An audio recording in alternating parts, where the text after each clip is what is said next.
Okay, let's talk about the developing or creating an equation of a line from 2 points. So at this point in time, you probably have seen an equation of a line represented algebraically 2 ways.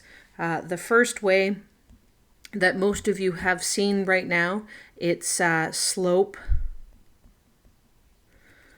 y-intercept form.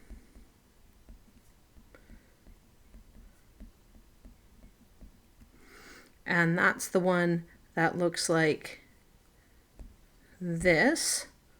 Y equals mx plus b, where m is the slope and b is the y-intercept. Hence the name, slope y-intercept form. So if you see an equation of a line represented this way, you know that the number in front of the x variable is the slope, and the number at the end, or the constant at the end, is the y-intercept. The other thing that you'll notice is that the coefficient in front of the y term is a 1.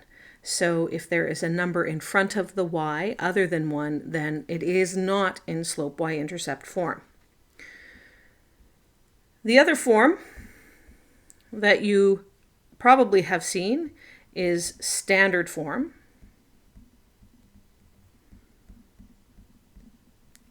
And this is written as ax plus by plus c equals 0. A, B, and C, students often ask, A, B, and C, what do they represent? Well, to be honest, they don't really represent anything specific, but it is just another way to represent an equation of a line.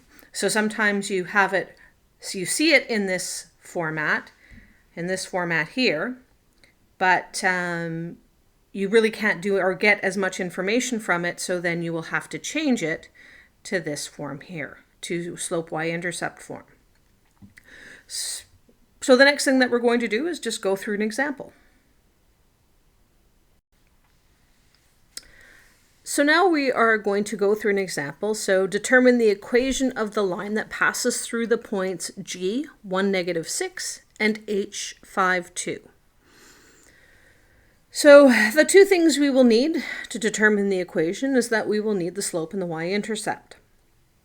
So now we have to figure out, okay, well, how can I get the slope and the y-intercept from the information that I have here? Well, we know from 2 points we can determine the slope, and we can either do that graphically or we can do that algebraically using the slope equation. So what I'm going to do is I am actually going to graph this and show graphically how you determine the slope, but then I will do it also using the slope formula so that you can see both ways. Okay, so first thing I'm going to do is create a set of axes. Oh, that's not a very good axis, y-axis, so here we go. There's my y-axis.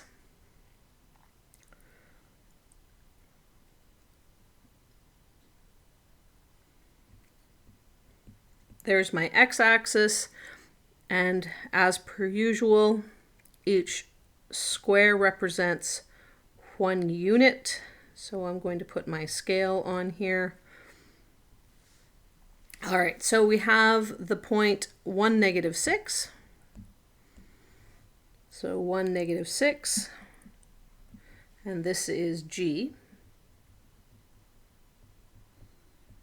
And then I have the point 5, 2, so 5, 2, and this is H. Whoopsie.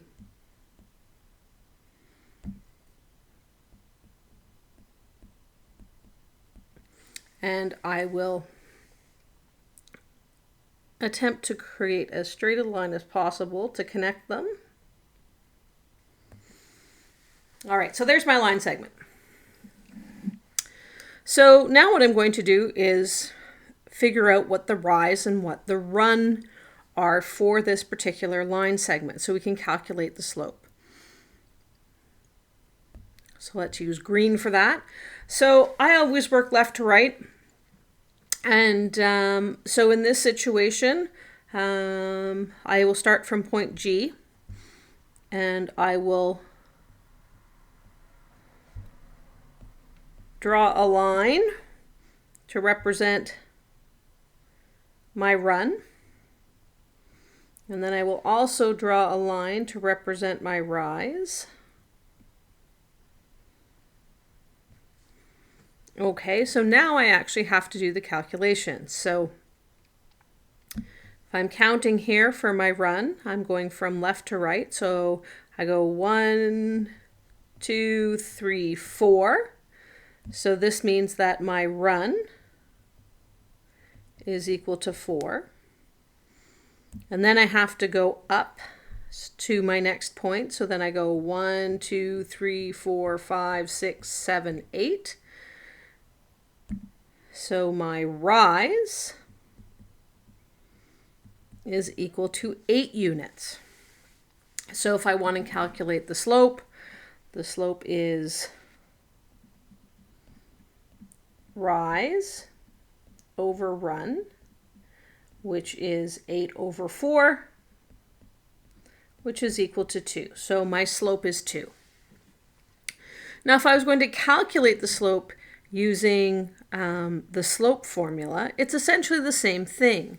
The rise represents the difference in y coordinates, and the run represents the difference in x coordinates. So the slope is also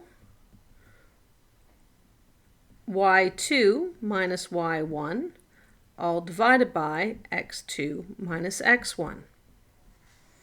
And what I always do is I make sure, just to maintain consistency, that I label my coordinates on both points. So I'm going to label G is 0.1, so this is x1, y1. H is 0.2, so I have x2, y2, and we will see that we come up with the same values when I substitute it in, my same slope. So I have 5 minus 1. I did my x's, so I made a mistake. So I better erase that. There we go. So I have y2 minus y1, which is 2, minus 6. And my x2 is 5. And I'm going to subtract 1. So 2 minus 6 is 8. 5 minus 1 is 4. And my slope is 2. So again, it doesn't matter if you use graph it to calculate your rise and your run, or you use the slope formula. Either way, you're going to get the same answer. The only thing is that sometimes we have numbers that are very, very large, and it's hard to graph them in order to figure out what the slope of our line is. So what I'm going to do now is I'm going to go to the next slide, and we will use the slope of 2 in order to figure out what the rest of the equation is going to look like. All right, so let's figure out what the equation is. So my current information that we have these 2 points, G, which is 1, negative 6, and H, which is 5, 2, and we've also found the slope of 2. Now, from the 2 forms that I showed at the beginning, where we have slope y-intercept form and standard form, we found that slope y-intercept form is the only one of the 2 forms that actually allows or gives us information. So what we can do is actually create our equation if we know the slope and the y-intercept. So if I have y equals mx plus b, right now I have the slope, so I can substitute that in. So I have y equals 2x plus b. The only thing we now need is the y-intercept, which we don't have. And we can find that information one of two ways. We can either do it graphically. We know the slope, so that means we can extrapolate the slope back to the y-axis and find out where it intersects the y-axis. This only works if we have what would be considered a nice point, so no fractions. The other option is to actually use one of our 2 points that were given to figure out what B is. Because if you'll notice, each coordinate has, or each point has an x and a y coordinate. So I can take either of these points, substitute their coordinates in to figure out what B is. And I'm going to choose point G. It doesn't really matter which one you choose because you'll end up with the same answer because they both are on the line. So I have -6 equals 2 times 1 plus B. -6 equals 2 plus B. Now we need to isolate B, which means I have to get rid of everything that is on the right-hand side of the equation that is not B. So that means I have to get rid of the 2. So if I'm adding 2 to get rid of it, I will have to subtract 2. And whatever I do to one side, I must do to the other. So I have -6 minus 2 equals 2 minus 2 plus B. So I have -8. So -6 minus 2 is -8. 2 minus 2 is 0. So I've now found that -8 is equal to B. So now I'm not finished yet. This is where most students finish off because I think, oh, I found B. Well, you're not finished until you write the equation out. So my equation is, therefore, the equation of the line, whoops,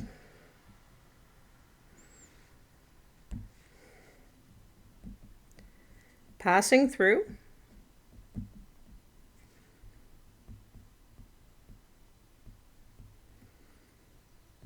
G 1 -6 and H 5 2 is y equals, and my slope is 2, so 2x minus 8. And we're done. So what I'm going to do is I'm going to do one more example, and so that way you can see it, and I'll get that set up on the next slide. All right, so the next example is determine the equation of the line passing through the points P -3, 6 and Q 1 -6. So what I'm hoping right now is that you will actually pause this video and try it yourself and then start it again and see if your solution matches my solution. So, so that means that right now you should pause it. And I'm serious, so pause it. Okay, so now you should be back after pausing it. And so again, the first things that we need in order to find the equation of a line, so if we, in y equals mx plus b format, are the slope and the y-intercept. And again, they're not given in the information that we have in the question, and so we have to figure those out. So we can calculate the slope from 2 points, and we can do that using the slope formula. So m is equal to y2 minus y1 over x2 minus x1. Now to prevent any mistakes when you're substituting in, because I do this all the time, is I'm going to actually label x1 and y1, x2, y2. So point 1 is going to be P, so this is x1, y1, and this will be x2, y2. Okay, substituting in, y2 is -6, and from that I'm going to subtract y1, which is 6, and then I'm going to, x2 is 1, and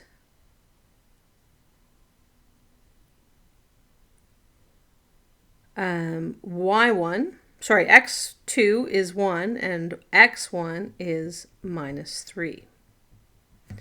So I have minus 6 is minus 12, and 1 minus minus 3 is 4.